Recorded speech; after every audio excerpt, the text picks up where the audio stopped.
নমস্কার, কেমন আছেন সবাই? চলে এলাম সম্পূর্ণ এক নতুন রান্না নিয়ে। আর আজকে আপনাদেরকে করে দেখাবো সাম্বার অনিয়ন রাইস। লাগবে বাসমতি রাইস। আমি এটা কোহিনুর বাসমতি রাইস নিয়েছি। আর কতটা ঝুরঝুরে হয়েছে আমি জল ঝরিয়ে নিয়েছি। আর আর এই রাইস করার জন্য আমার লাগবে অনিয়ন, পেঁয়াজকে এইভাবে কেটে নিয়েছি। আর পেঁয়াজের পরিমাণটা একটু বেশিই লাগবে ধনেপাতা কুচি, কারি পাতা, সাম্বার মশলা, লাগবে টমেটো কুচি। চলুন রান্নাটা শুরু করা যাক। কড়াতে সাদা তেল দিয়ে দিয়েছি। এবার এর মধ্যে প্রথমে দিয়ে দেব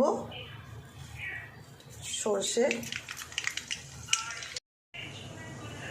দেব গোটা জিরে,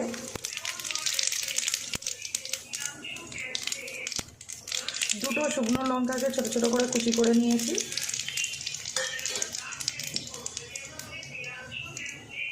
দেব কারি পাতা,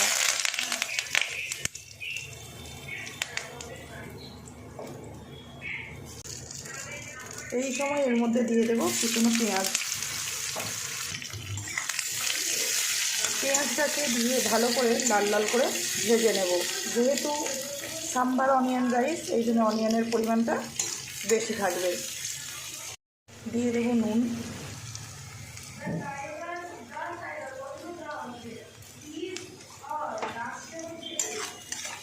দিয়ে দিয়েছি। এবার ভালো করে আবারও পেঁয়াজটাকে ভেজে নেব।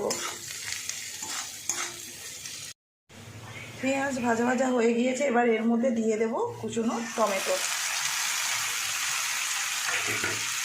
টমেটোটাকে ভালো করে পেঁয়াজের সঙ্গে কষিয়ে নেব। টমেটোটাকে পেঁয়াজের সঙ্গে ভালো করে ভেজে নিয়েছি। দিয়ে দেব Kashmiri red chilli powder. Kashmiri red chilli পাউডারেতে ঝাল হবে না, কিন্তু কালারটা খুব ভালো আসবে। আর দিয়ে দেব সাম্বার মশলা।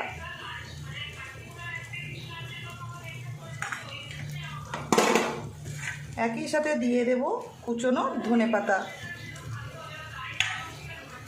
এবার সমস্ত কিছুকে ভালো করে কষিয়ে নেব।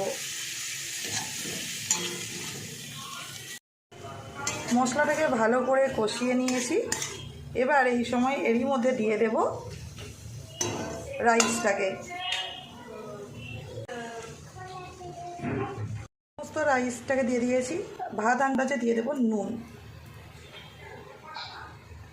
এবার ভালো করে এটাকে মিশিয়ে নেব।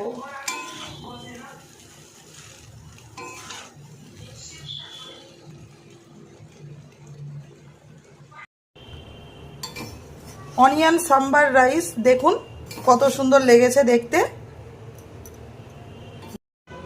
আপনারা নানা রকম রাইস খেয়ে থাকবেন, schezwan rice, Singapore rice, Hong Kong rice, fried rice, কিন্তু সাম্বার অনিয়ন রাইসও যে এত সুন্দর লাগে সেটা না বানালে বুঝতেই পারবেন না। চটজলদিভাবে আর টেস্টি একটা রাইস আপনাদেরকে করে দেখালাম।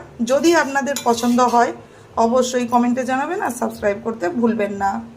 দেখুন, দেখে বুঝতেই পারছেন যে ভাত একটাও ভাঙে না, অথচ কতটা ঝুরঝুরে হয়েছে। প্রত্যেকটা ভাত গোটা গোটা রয়েছে।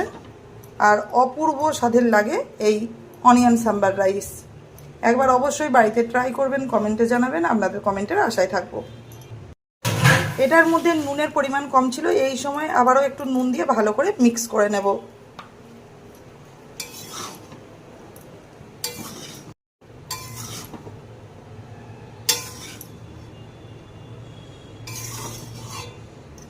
অনিয়ন সাম্বার রাইস একদম রেডি। গ্যাস অফ করে দিয়েছি। দেখুন কত সুন্দর লেগেছে দেখতে।